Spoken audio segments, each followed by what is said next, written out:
안녕하십니까. 세상 읽어주는 남자 이상훈입니다. 삼성 파운드리가 어렵습니다. 스타트업 수준은 있지만 이 메이저 팹리스 물량은 그야말로 기근인데요.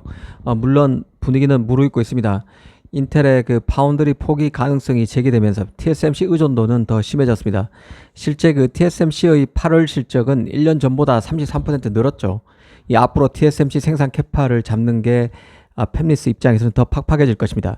이미 그 후공정 패키징 라인은 부족한 상황입니다. 여기에 경기 침체 가능성과 맞물려서 가성비 칩을 만들려는 그 팹리스 흐름도 강해질 것입니다. 이 팹리스 입장에서는 삼성 파운드리가 조금 더 기술력을 올려서 양산 수율을 맞출 수만 있으면 이 삼성을 외면할 이유가 없는 것이죠. 그런 관점에서 AMD, 퀄컴 등은 삼성의 칩 물량을 내줄 수 있는 1순위 메이저 팹리스라는 게 개인적인 판단입니다. 이 얘기를 다시 꺼내는 이유는 이나노와 관련해서 삼성이 새 고객을 유치했다는 소식이 나왔기 때문인데요. 아쉽게도 메이저 팹리스는 아니고 미국 팹리스로 자율주행 칩을 만드는 암바렐라라는 업체입니다. 더 일렉이 보도했는데 맞을 가능성이 높다는 생각입니다.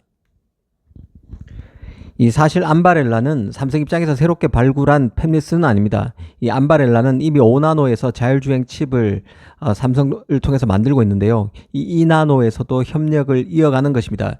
칩 로드맵을 보면 일종의 그 시범 생산인 테이프 아웃은 내년에 하게 되고 칩 양산은 내후년인 2026년으로 잡혀 있습니다. 이 고객 입장에서 보면 삼성 2나노의 경우는 이미 3나노부터 적용된 게이트 올 라운드를 안정적으로 꾸려나갈 수 있는 기반을 갖췄다고 볼 여지가 있습니다. 또 대형사 중심으로 생산 라인을 배정해야만 하고 이용 가격도 비싼 TSMC보다 리스크를 낮출 수 있는 삼성이 낫다는 판단을 하는 팹리스가 나올 수 있는 노드입니다. 이 여러 번 말씀드렸지만 3나노와 2나노는 이 파운드리 역사에서 상징적이고 중요한 분기점에 있는 공정입니다. 이 삼성의 경우는 3나노부터 핀팩 공정 대신에 게이트 올 라운드를 활용하는 것이죠. 이 TSMC는 3나노까지는 이전대로 핀팩 공정을 씁니다. 2나노부터 트랜지스터 구조를 바꾸게 됩니다. 그런 만큼 3나노에서 삼성과 TSMC 간 경쟁이 치열할 것이라는 관측이 가능했는데요. 하지만 아시다시피 애플의 CPU와 AP 수요, 이 퀄컴 미디어텍의 AP 수요, 그리고 인텔의 프로세서 수요 등을 두루 등에 업은 TSMC의 압승으로 3나노는 결론이 난 상태입니다. 이 삼성 입장에서 그나마 그 희망을 걸어보는 대목은 3나노 수율을 끌어올리기 위해서 절치부심이고 3나노에서 겪었던 그 시행착오가 2나노에서는 그간의 노력으로 덜해질 수 있다는 점에 있을 것입니다. 트랜지스터 구조를 3나노에서 바꾸고 두 번째 공정이 2나노인 만큼 조금 여유가 있다는 것이죠. 이 퀄컴이 올 하반기에 만드는 자신의 스냅드래곤 8 4세대 AP는 안전한 TSMC의 핀팩 공정인 3나노에 전량 다 맡기면서도 2나노 칩인 스냅드래곤 8 5세대 AP 같은 경우는 삼성과 TSMC를 두루 테스트하고 있는 상황입니다. 퀄컴도 이런 3나노, 2나노의 공정 특징과 게이트 올 라운드를 적용하는 두 파운드리의 차이점 등을 이용해서 삼성에게도 기회를 준다고 봐야 할 것입니다. 워낙 그 TSMC가 기술적으로 출중한 업체이기 때문에 리스크 해치 차원에서 이미 3나노에서 경험을 쌓은 삼성 2나노의 물량을 맡기지 않을 수도 있겠지만 퀄컴도 리스크를 어느 정도 해치하는 차원에서 삼성에게도 기회를 줄 수 있다는 생각입니다. 그런 맥락에서 보면 이 퀄컴의 삼성 2나노 활용 가능성은 점점 분위기가 잡혀가고 있다는 게 개인적인 판단입니다.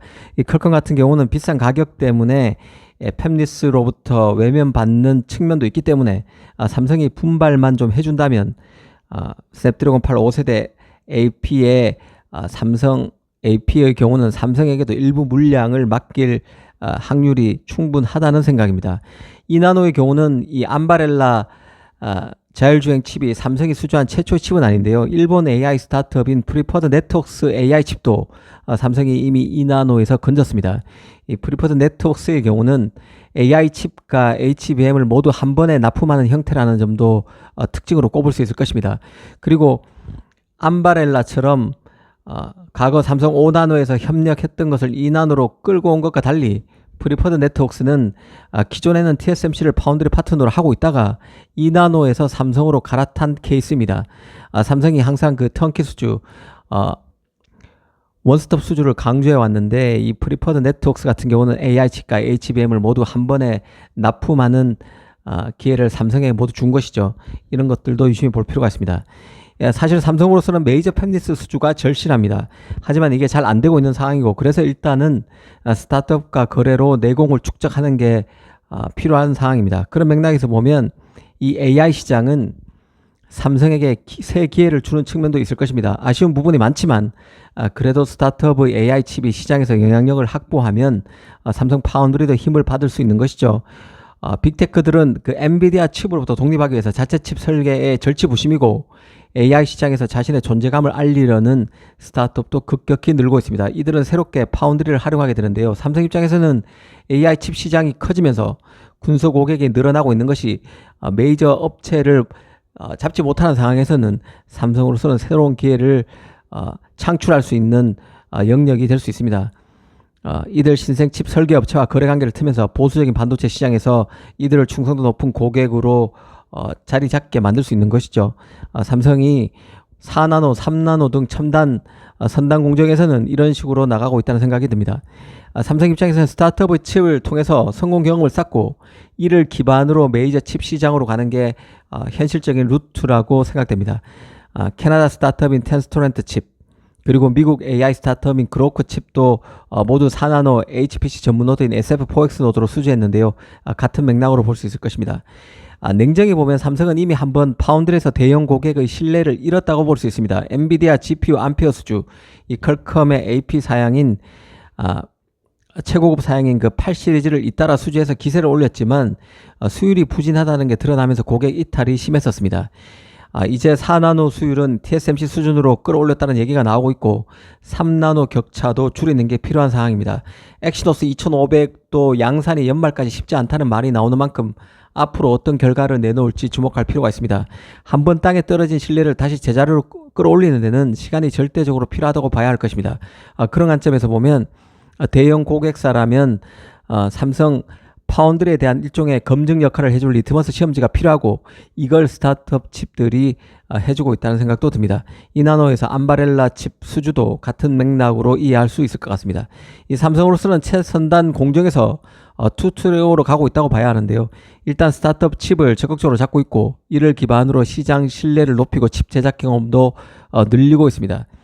대형 팹리스와 관련해서는 일단 듀얼 파운드리 전략의 가장 오픈 마인드인 팹리스, 그리고 스마트폰 등 세트 탑재를 지렛대로 파운드리 활용을 연계해 볼 수 있는 칩 업체 등을 우선 공략할 수밖에 없는 상황입니다.